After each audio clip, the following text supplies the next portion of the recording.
So at this time, I'm just going to show you a short video about Khmer Legacies itself, and you'll get a really good sense about what the project is.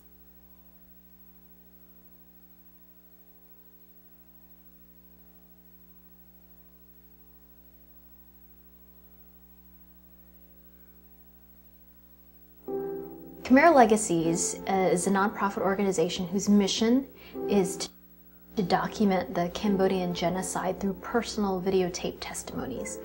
So the idea is that the younger generation of Cambodians are interviewing their parents about their story of survival.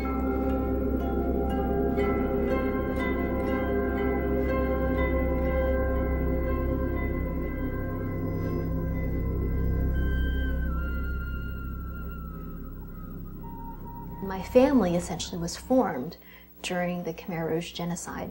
It was that revelation that inspired me to direct a documentary film about their life and also to create a larger organization that would give families the opportunity to pass this story on from generation to generation. My experience was very similar to a lot of Cambodian families in that their parents did not talk about their experience of surviving. They did not pass that story on to their children. I feel like it's even more pronounced in Cambodia itself, where you have this phenomenon of the younger generation not believing that the Khmer Rouge even happened.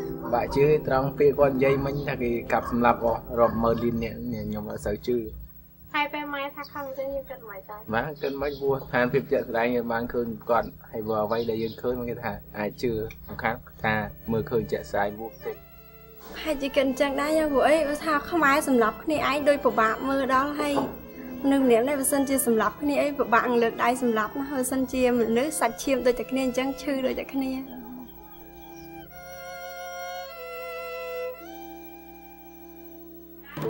The mission for Khmer Legacies has many layers. On a personal level, I want the experience of telling your story for the first time to be an experience that opens the door for healing.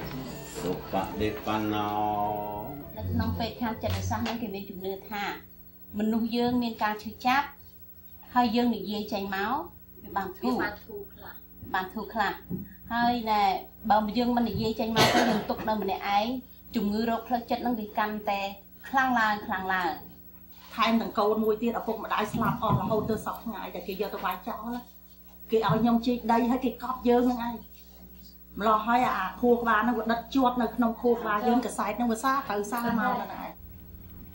These stories may be traumatized, but it also can heal, right? But it's also to document how resilient our community is. Ôi vậy chơi nhà o cũng ai liên tục nông chật rồi ngày á cặp bớt á nhung vậy à tròn vô láng đây vô sọc khơi tập đi à bộ thì ớt miên vô sọc nơi thả nông American rằng mà vậy ớt sọc bỏ ớt mà ban ngày nào mui này dây chơi tới và hai chị thu xa là liên tục cũng qua là bị đào mà hết ok ai chui đăng chui lưng lớn ban sầm vài chật là gì.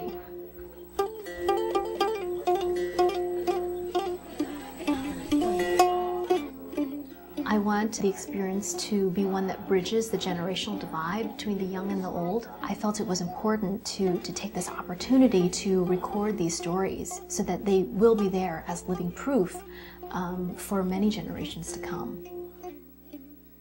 In my room time, you almost cry in your heart, but you cannot, your tear it not come out. Đi cô này nhân cho tao vay cho ai mình dùng ai mình nữa kìa à ai biết mà dân sợ tôi khe chứ nè tại dùng chồng vô mày âu năng sợ lạt chuyện nè. I try to let my kid know, you know, how hard we've been through, you know, so try to remember.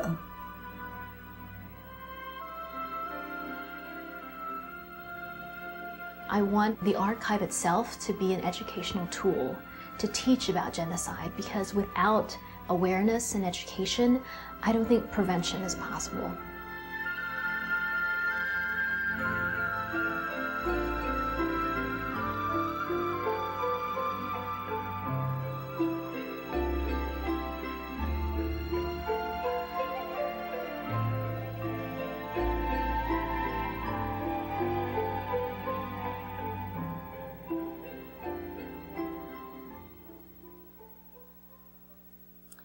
So as I mentioned, one of the missions of Khmer Legacies is to prevent future genocides through education and awareness.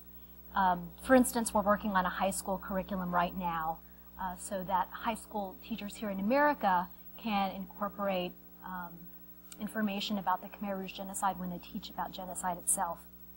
I really do believe that prevention is not possible without education, without people who understand this issue and are emotionally connected to it.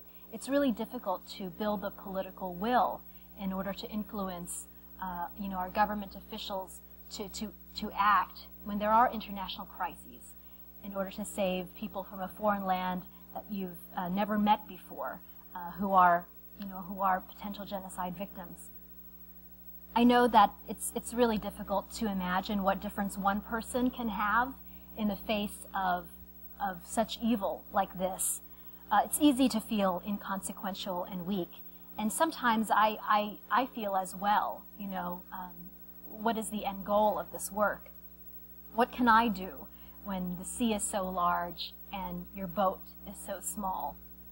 Well, there is a group of people who were not paralyzed by this choice and who were called to action when faced with evil, and we call these group of people rescuers. When we talk about genocide, the question always comes up, how does man perpetrate such evil against man?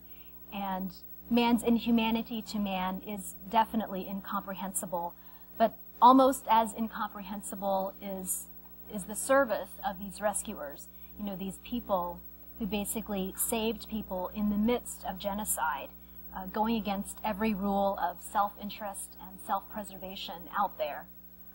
So tonight I wanted to actually tell you the story of one particular rescuer named Carl Wilkins, an American who rescued people during the Rwandan genocide.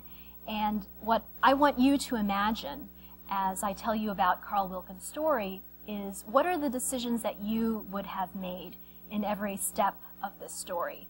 Is there at some point would you have said, this is definitely too risky, or at this point I've got to worry about saving myself or my family first? So as I relate this story to you, I really want you to kind of imagine yourself in his position.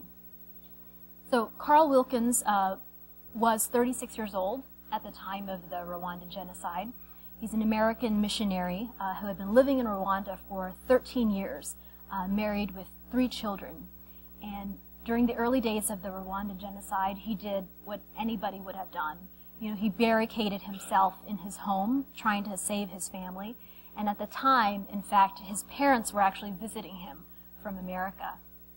But within a few days of this barricading, as they were listening to the sounds of the war erupt around them, falling asleep every night to artillery fire and gunshots, the American embassy issued a mandatory evacuation, like all the other foreign embassies in Rwanda at the time. And it was a mandatory evacuation. There really was no option to stay. They were basically saying, if you don't come with us now, there's no guarantee that we can protect you at all.